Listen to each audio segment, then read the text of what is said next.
Welcome to our channel Hayu's World. ഞാൻ ഇന്ന് നിങ്ങൾക്കൊരു കഥ പറഞ്ഞുതരട്ടെ. എല്ലാവരും ശ്രദ്ധിച്ച് കേൾക്കണേ. ഞാൻ ഇന്നിവിടെ പറയാൻ പോകുന്ന കഥയുടെ പേരാണ് സുന്ദരി പശുക്കുട്ടിയും മാൻകുട്ടിയും. പണ്ട് പണ്ട് ഒരു ഗ്രാമത്തിൽ അപ്പു എന്നൊരു കുട്ടി ഉണ്ടായിരുന്നു. അവനൊരു പശുക്കുട്ടിയെ ഉണ്ടായിരുന്നു. സുന്ദരി എന്നായിരുന്നു ആ പശുക്കുട്ടിയുടെ പേര്. എന്നും രാവിലെ അപ്പു സുന്ദരിയും കുട്ടി പുല്ലു മേയ്ക്കാൻ പോകുമായിരുന്നു. ഒരു ദിവസം പുല്ലു മേയുന്ന ഇടയിൽ സുന്ദരി ഒരു മാൻകുട്ടിയെ കണ്ടു. പല പ്രാവശ്യം കണ്ടപ്പോൾ അവർ കൂട്ടുകാരായി. ഒരു ദിവസം കണ്ടപ്പോൾ മാൻകുട്ടി സുന്ദരിയോട് ചോദിക്കുക, സുന്ദരി സുന്ദരി, നീ എൻ്റെ കൂടെ കാട്ടിലേക്ക് പോരുന്നോ? എന്തൊരു ഭംഗിയാ കാട് കാണാന്.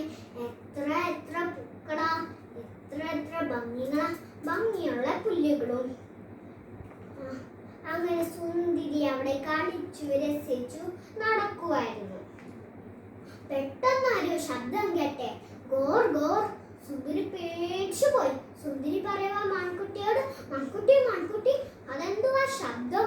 നിങ്ങളെല്ലാരും പേടിച്ചു ഓടുന്നുണ്ടല്ലോ. കൂടെ മാൻകുട്ടിയും ഓടാൻ തുടങ്ങി. ഓട്ടത്തിന്റെ ഇടയിൽ മാൻകുട്ടി സുന്ദരിയോട് ചോദിക്കുക, സുന്ദരി നീയും ഓടിക്കോ, കാട്ടിലെ രാജാവ് സിംഹം വരുന്നുണ്ട്. അങ്ങനെ സുന്ദരിയും പേടിച്ചോടാൻ തുടങ്ങി. ഓട്ടത്തിന്റെ ഇടയിൽ സുന്ദരി മാൻകുട്ടിയോട് ചോദിക്കുക, മാൻകുട്ടി മാൻകുട്ടി, നീ കാട്ടിലെ ഭംഗികളെ കുറിച്ചല്ലേ പറഞ്ഞേ, അപകടം കുറിച്ചൊന്നും പറഞ്ഞില്ലല്ലോ. അങ്ങനെ സുന്ദരിക്ക് മനസ്സിലായി പരിചയമില്ലാത്ത കൂട്ടുകാരെ പെട്ടെന്ന് വിശ്വസിക്കില്ലെന്ന്. അതും പറഞ്ഞ് സുന്ദരി വേഗം വീട്ടിൽ പോയി. അപ്പൊ സുന്ദരിയെയും കൊണ്ട് വീട്ടിൽ പഠിക്കാൻ തന്നെ നിൽപ്പുണ്ടായിരുന്നു. സുന്ദരി കണ്ടപ്പോ അപ്പുവിന് സന്തോഷമായി. ഇനി സുന്ദരി ഇനി മുതൽ കാട്ടിലേക്ക് പോകൂല.